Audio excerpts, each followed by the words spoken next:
Hello friends, welcome my YouTube channel ज्ञान and मस्ती। मैं अपने इस यूट्यूब चैनल पर आप लोगों को कॉम्पिटेटिव क्वेश्चंस की तैयारी कराऊंगा, कॉम्पिटेटिव एग्जाम्स का तैयारी कराऊंगा। अगर आप मेरे यूट्यूब चैनल पर नए हैं तो मेरे चैनल को सब्सक्राइब कीजिए ताकि मेरा वीडियो आपको टाइम टू टाइम मिलता रहे।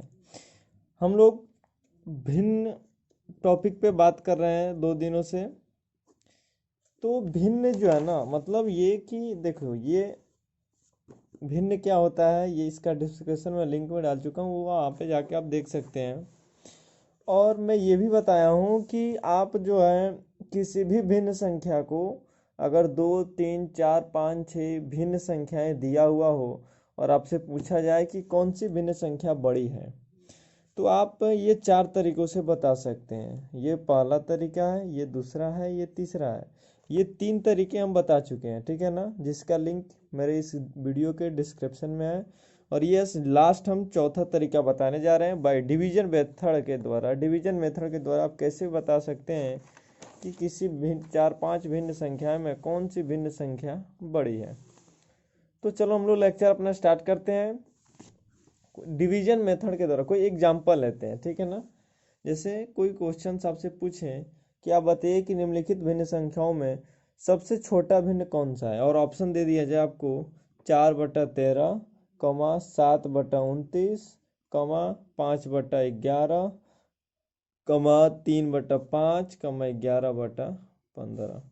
तो ये हमारा हो गया क्वेश्चंस। और क्वेश्चन में क्या पूछा जाए कि निम्नलिखित में से कौन सी भिन्न संख्या छोटी है या बड़ी है, ठीक है ना।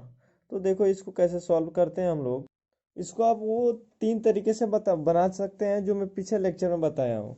आज चौथा तरीका हम बताने जा रहे हैं, जिस तरीका नाम है बाय डिवीजन मेथड, ठीक है ना। बाय डिवीजन मेथड के द्वारा आप कैसे निकाल सकते हैं कि कौन सी भिन्न संख्या सबसे छोटी या बड़ी है।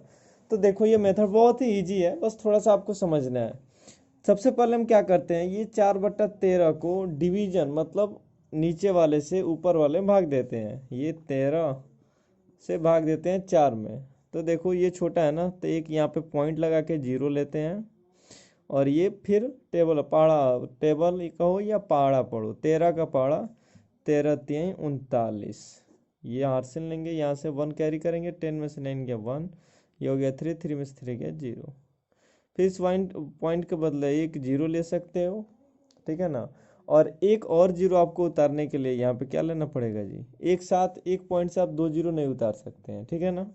एक पॉइंट से एक 0 और एक और 0 उतारना होगा, तो यहाँ पे 0 लेके ये 0 ले सकते हैं, ठीक है। फिर 13×7 = 91। बस 3 डिजिट तक ही आपको डिवाइड करना है, यानी जब हम इससे इससे डिवाइड किए तो हमारा वैल्यू आया 0.307। अब बारी बारी से सबको ऐसे डिवाइड करके पॉइंट में वैल्यू ले लेंगे। अब डिवाइड करेंगे 7 में न 29 से, यानी 29 से 7 में। तो देखो भाग देते हैं, यहाँ भी 7 कम है, एक पॉइंट ले लेंगे और 0 आ जाएगा यहाँ पे। तो फिर यहाँ पे 29 दूना हो जाएगा, 9 दूना 18, 2 दूना 4, 1 5। ये 10 में से 5 गया 2, यहाँ हो गया 6 में से 5 गया 1। फिर इस पॉइंट के बदले क्या ले लेंगे, 0।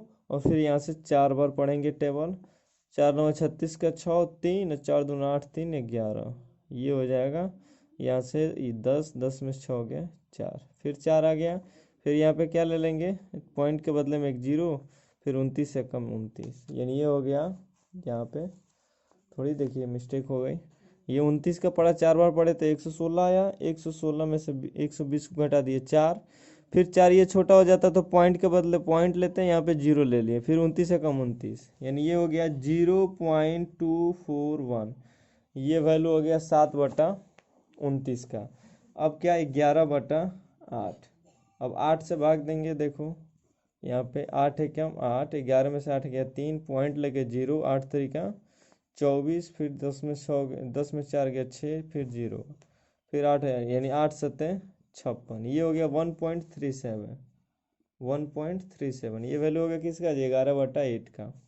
अब क्या, अब आ गया हमारा देखो क्वेश्चंस कहाँ है, सॉरी हमने इसका वैल्यू निकाल लिया। देखो ये क्वेश्चन 11/8 तो इसमें कहीं है ही नहीं, ठीक है ना, मिस्टेक से हो गया। चलो तो इसको इसको हम लिख दे रहे हैं 11/8, ठीक है, 11/8 अब कर दे रहे हैं। अब हमको किसका निकालना है, 5/11 का वैल्यू, यानी 11 से इसमें भाग देना पड़ेगा। तो देखो भाग देते हैं 11 से 5 में। देखो 5 छोटा है ना, तो यहाँ पे एक जीरो ले लेंगे, जीरो बैठाने के लिए यहाँ पे पॉइंट लेना पड़ेगा, ठीक है। तो 11 4 जा क्या हो जाएगा 44, यहाँ से कैरी करेंगे 1, ये हो जाएगा 10, 10 में से 4 गया क्या होगा 6, ये हो गया 4 में से 4 गया 0।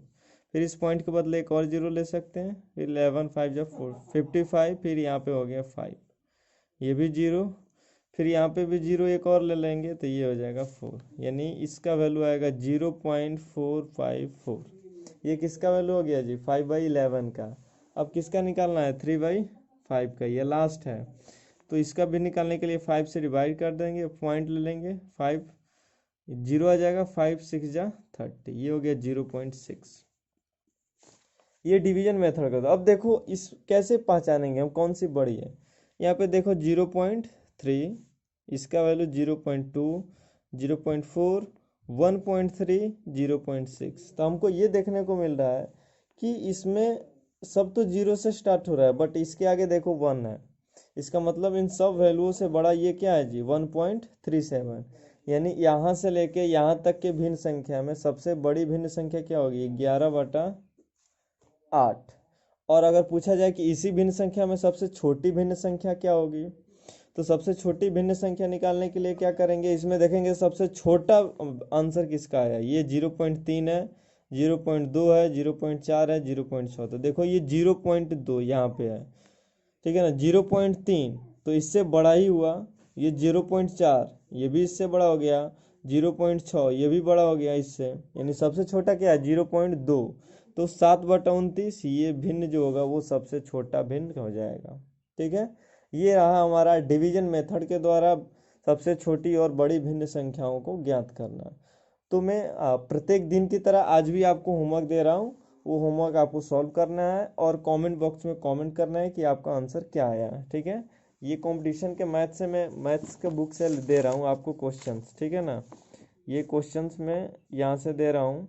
ये वाला सवाल, निम्नलिखित भिन्नों में से 7/8 से छोटा और 1/3 से बड़ा निकालना है, ठीक है ना। 7/8 से छोटा या फिर यही दे रहे हैं, देखो ये आसान रहेगा, ठीक है। ये निम्नलिखित में से कौन सा न्यूनतम भिन्न है, ठीक है। यहाँ पे ये देखो क्वेश्चन भी पूछ चुका है बीपीएससी 2002 में, ठीक है ना। तो देखो मैं क्वेश्चन दे दे रहा हूँ, निम्न में से कौन सा भिन्न सबसे बड़ा है। क्वेश्चन देने का मेरा मकसद यही होता है कि आपका रिवाइज भी होता रहेगा, केवल वीडियो देखने से कोई फ़ायदा नहीं है, ठीक है ना। आपका रिवाइज सबसे ज़रूरी इंपॉर्टेंट चीज़ है। जब तक रिवाइज नहीं होगा तब तक आप वीडियो देखने से कुछ नहीं कर सकते हैं। ये 4/5, 3/2, 1/6, 9/3 ये अपने आप हम दे दिए हैं क्वेश्चन। अगर आप इस टाइप का एक भी क्वेश्चन सॉल्व कर सकते हैं एग्जाम में, केवल देखो ये डिजिट चेंज करके क्वेश्चन दे देता है, ठीक है ना। बस रूल वही है, आपको बनाने का तरीका वही होना चाहिए, आप आंसर सही बता सकते हैं उसका। तो ये आपको सॉल्व करके कमेंट बॉक्स में कमेंट बताना है, ठीक है। अगर आपको ये वीडियो अच्छी लगी तो मेरे इस वीडियोज़ को शेयर कीजिए, मेरे चैनल को सब्सक्राइब कीजिए। अगर आपको इसमें कोई दिक्कत है तो आप कमेंट बॉक्स में कमेंट कीजिए।